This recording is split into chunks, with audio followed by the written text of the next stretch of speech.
Assalamualaikum warahmatullahi wabarakatuh. Kami dari kelompok 7 akan memperkenalkan anggota kami. Pertama, saya Rosa Marizi. Saya Devita Mega NIM 19. Saya Marmai Wita Silvia NIM 59. Saya Eni Fatmawati Arifah NIM 11. Saya Edi Romadul Fitria NIM 44. Sekian dari perkenalan anggota kami. Terima kasih. Wassalamualaikum warahmatullahi wabarakatuh. Nama saya Angga.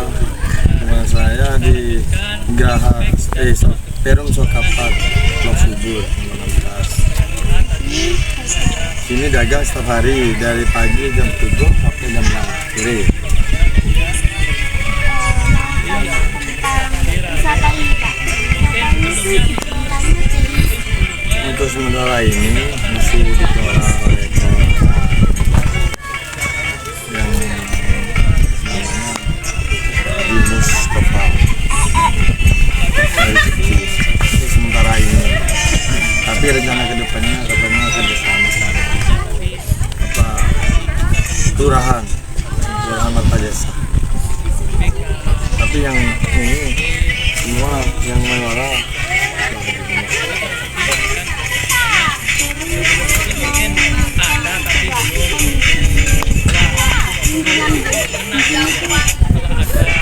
untuk lingkungannya, maksudnya lingkungannya apa?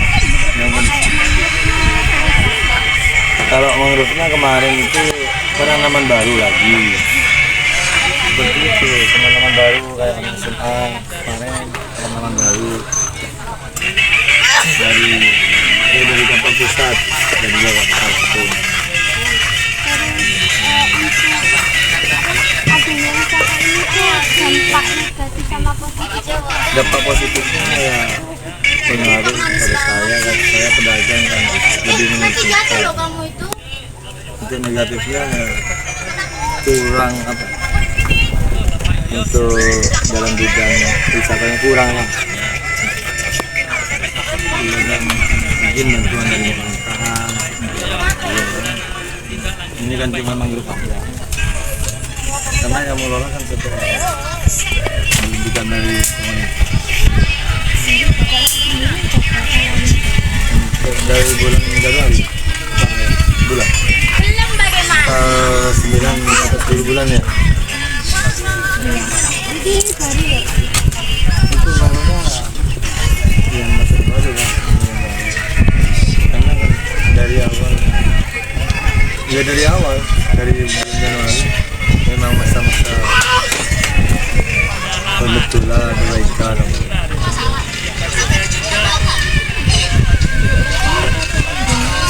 Untuk rata-rata pengunjungnya setiap harinya kita jaga tentu.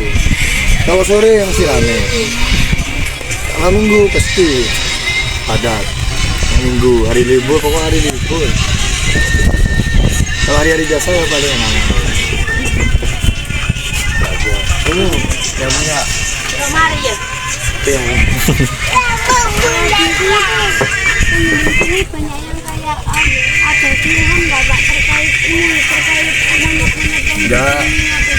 Justru adanya itu orang wisatawan apa kan banyak ini. jadi tambah itu Misalnya tambah lah. Oh ini ada monyetnya, orang senang. Ini anak. Kalau masalah nelayan di sini, kalau untuk desa Keramat itu rata-rata nelayan sih. Cuman ya kehidupannya banyak yang dari nelayan. Yang karena kalau jaring jarang. Kalau jaring itu biasanya orang yang jaring itu nyaring apa deh istilahnya, nyaring ikan. Tuh kalau sini Keramat, dari sini rata-rata memancing, terus menjala udang, tambak, terus tambak, rata-rata. Ya kisaran sekitar 60-70%-an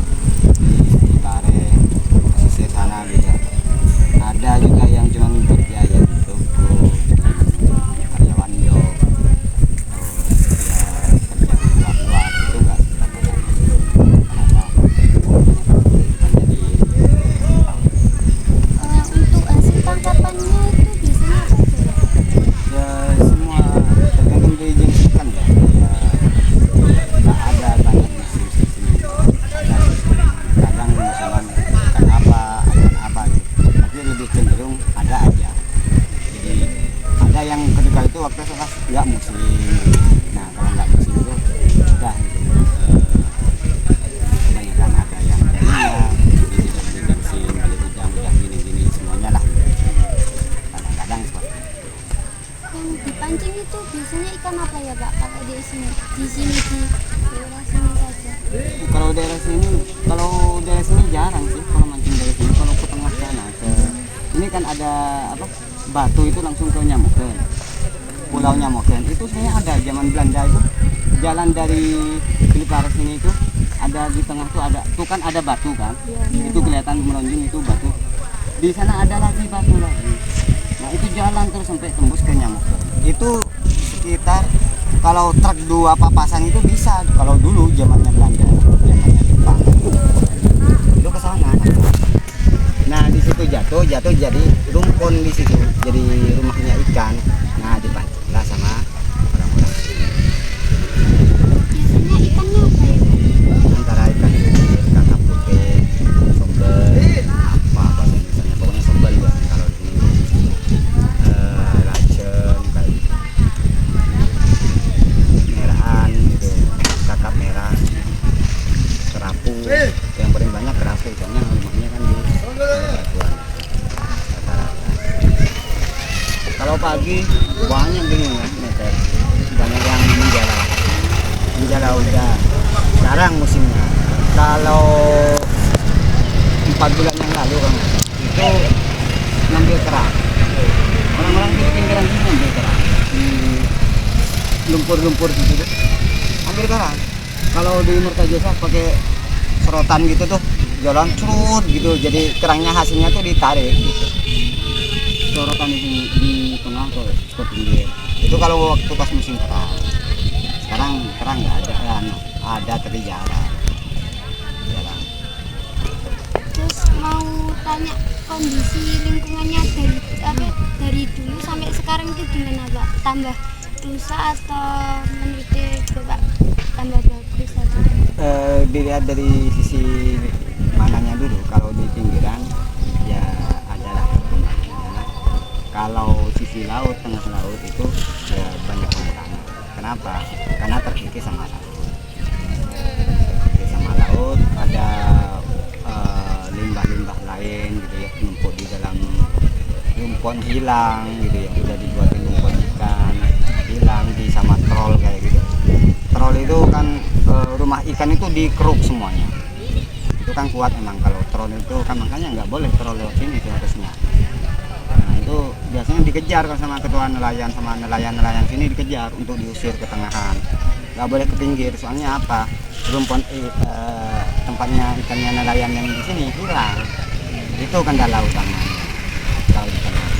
Makanya trol itu kan dilarang kalau jarak berapa mil gitu.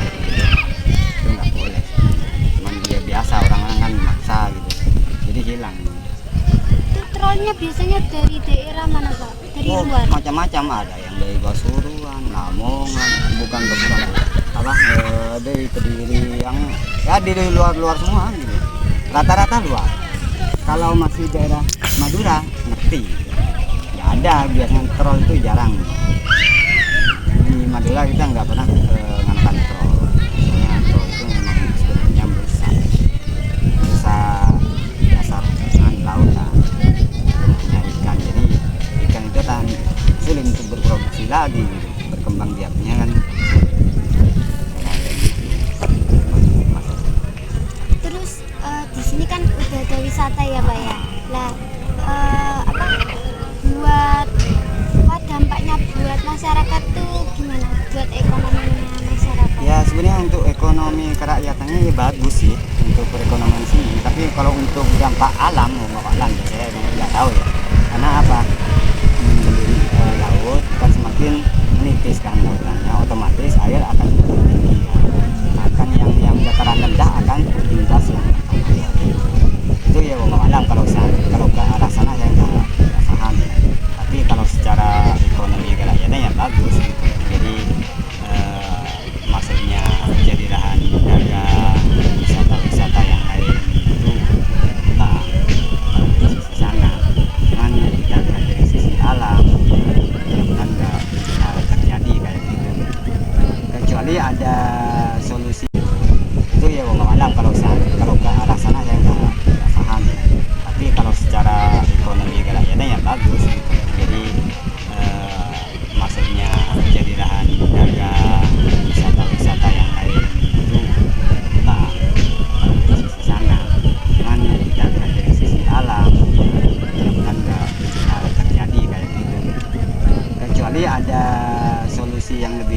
darat misalnya yang sini di Keruk gitu misalnya itu jalan ini jalan laut air itu di Keruk agak dilebarkan kan lebih enak itu diperluas gitu itu kan lebih efisien kan itu solusi yang terbaik kayaknya seperti itu. Cuman permasalahannya kalau kayak gitu imbas ke orang-orang yang biasa nyari ikan, nyari kerang kan ini masuk lahan juga ya. Jadi ikan itu kesini ada kerang udang atau dia punya ini penghasilan dari sana.